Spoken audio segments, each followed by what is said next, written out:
अभी जो है जुलाई का महीना चल रहा है, तो ये जो फल है अधपके हो चुके हैं, तो इन फलों के हमारे यहाँ अचार और मुरब्बा बनाया जाता है।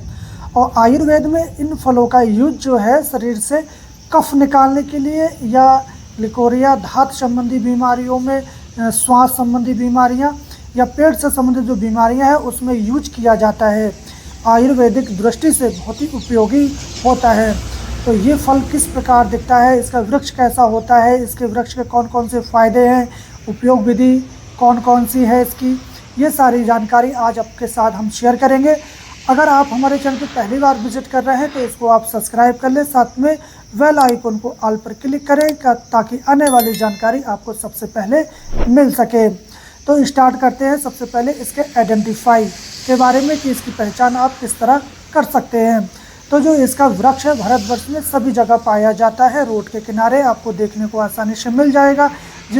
जो वृक्ष आप देख रहे हैं ये रोड के किनारे है, इसके मैं जो है आपको वीडियो बना के दिखा रहा हूँ। और ये वृक्ष की लंबाई करीब 20 फुट तक की ऊंची हो जाती है। इसकी जो पेड़ की छाल है ये 1 इंच मोटी और खुरदुरी होती है, और इसके जो टहनियाँ हैं यह शाखा प्रशाखाओं में होती हैं। इसकी लकड़ी मजबूत होती है और इसको ज़्यादातर फर्नीचरों के काम में यूज में लाते हैं या घर में जलाने के यूज में लिया करते हैं। वैसे इसका कोई उपयोग ज़्यादा नहीं होता है।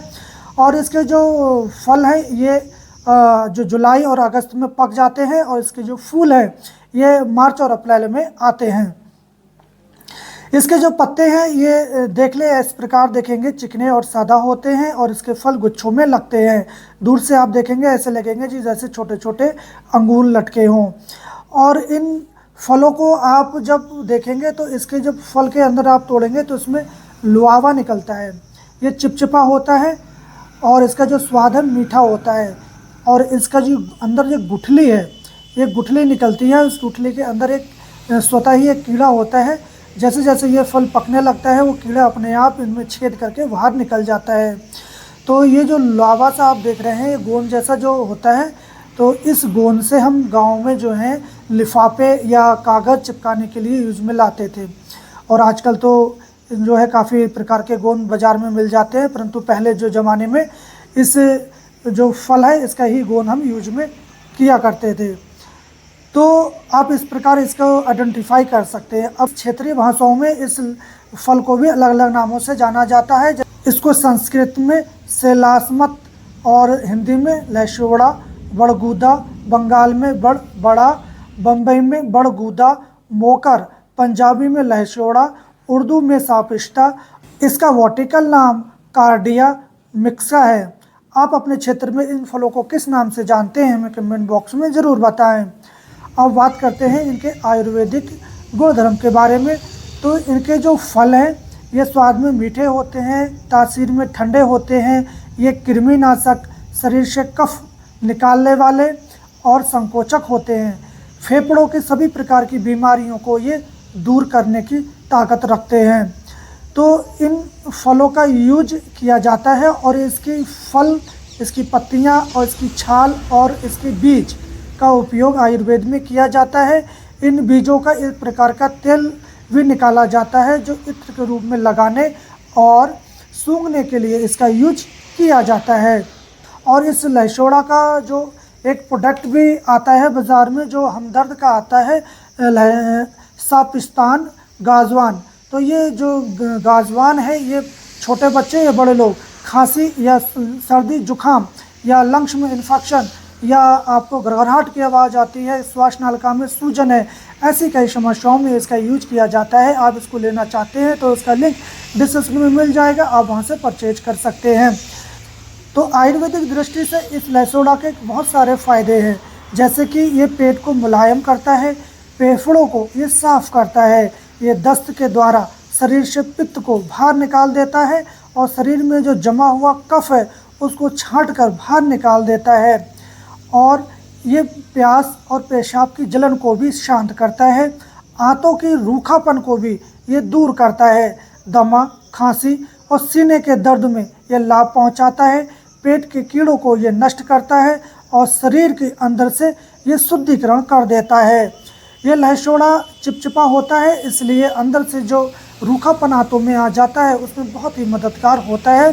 जिन लोगों को लिकोरिया धात की समस्या है, माता बहनों को लिकोरिया और पुरुषों में धात संबंधी समस्याएं होती हैं, ऐसे में इस गूदा का यूज किया जाता है तो उनको धात संबंधी समस्या भी दूर हो जाती हैं। और इन कच्चे फलों को आप खा लेते हैं जो थोड़े से मीठे लगेंगे, तो ऐसा करने से जिन लोगों को रुक रुक के पेशाब आती है या जलन के साथ आती है, उसमें ये काफ़ी फ़ायदा होता है। इसके गुठली को आप पीस कर और जहाँ भी दाद है वहाँ लेप कर दें तो आपके दाद भी ख़त्म हो जाते हैं। और सूखी खांसी के लिए ये रामबाण माने जाते हैं। सूखी खांसी में आप साफ पिस्ता को ले लें, तो इसमें मुलैठी और दालचीनी और आप ले सकते हैं तो थोड़ा सा इलायची ले लें और इनको पानी में भिगोकर या इसका काढ़ा बनाकर आप सेवन करें तो आपका जो कफ है वो बाहर निकल जाएगा और आपको खांसी में बहुत जल्दी राहत होती है। इसी प्रकार ये जो निमोनिया हो जाती है बच्चों को या बड़ों को, तो निमोनिया में आप क्या करें कि इसके 9 फल ले लें। 9 फलों को लेकर आप करीब 150 ग्राम पानी में इनको उबालें। जब उबलते उबलते करीब 50 ml की मात्रा में रह जाए तब आप उसमें 30 ग्राम घी और 30 ग्राम शक्कर मिलाकर आप सेवन करवाएं। ऐसा करने से आपके निमोनिया जैसे रोग में बहुत जल्दी फ़ायदा होता है। अगर छोटे बच्चे हैं तो आप इसकी मात्रा कम कर सकते हैं और बड़े हैं तो आप इसकी मात्रा थोड़ी सी बढ़ा भी सकते हैं। वैसे इसका कोई भी इतना प्रभाव नहीं पड़ता। और इसी प्रकार अगर आप इसके पेड़ की छाल को ले लें और उसकी जलाकर राख कर लें और कहीं भी आप अग्नि से जल जाते हैं वहाँ आप पानी में मिलाकर उस राख को लगा दें तो आपकी जो जलन है बहुत जल्दी शांत हो जाती है। और इनकी पत्तियों को पीसकर आप कहीं भी फोड़ा फुंसी पर बांध दें तो वो फोड़ा फुंसी भी बैठ जाता है। या घाव में, जिनमें घाव हो जाते हैं, कीड़े पड़ जाते हैं, ऐसे में हम इनकी पत्तियों को वहाँ सिलबट्टे पे पीस के उसकी पुलटश बांध दें तो वहाँ के कीड़े जो है निकल आएंगे और वहाँ का घाव भी बहुत जल्दी से भर जाता है। इनके पत्तियों को आप गर्म करके बंद गांठ पे बांध दें तो बंद गांठें भी बैठ जाती हैं। इस लहसोड़ा में संकोचक का भी गुण होता है, तो जिन माताओं बहनों का यूट्रस बाहर आ जाता है तो उस यूट्रस पे आप इनकी पत्तियों का काढ़ा बना के पिए और इनकी पत्तियों को पीस कर नीचे बांध दें और लंगोट कस दें। ऐसा करने से भी उनको काफ़ी फ़ायदा होगा। इसका एक यूज किया जाता है जानवरों के जख्मों में कीड़े पड़ जाते हैं तो आप ऐसे में एक इसकी लकड़ी को काट कर और लाल धागा में आप बांधकर उनके गले में बांध दें। ऐसा करने से जानवर के जख्म में कहीं भी कीड़े हो वो बाहर निकल जाते हैं। तो इसका यूज आप करके देख सकते हैं। तो इस प्रकार इस लहसोड़ा का यूज किया जाता है इसकी कच्ची अवस्था में भी, और इसके जो पक जाते हैं तो बाज़ार में बड़े आसानी से मिल जाते हैं। तो इस प्रकार आप इस लहसोड़ा का यूज कर सकते हैं। वैसे तो इसके कोई भी साइड इफ़ेक्ट नहीं है, फिर भी आप इस लहसोड़ा को अधिक मात्रा में और ज़्यादा समय तक इसका यूज नहीं करें। किसी विशेष बीमारी में इस लहसोड़ा का यूज करना चाहते हैं तो आप अपने आसपास के जो जड़ी बूटी जानकार हैं उसकी निगरानी में इसका इस्तेमाल कर सकते हैं।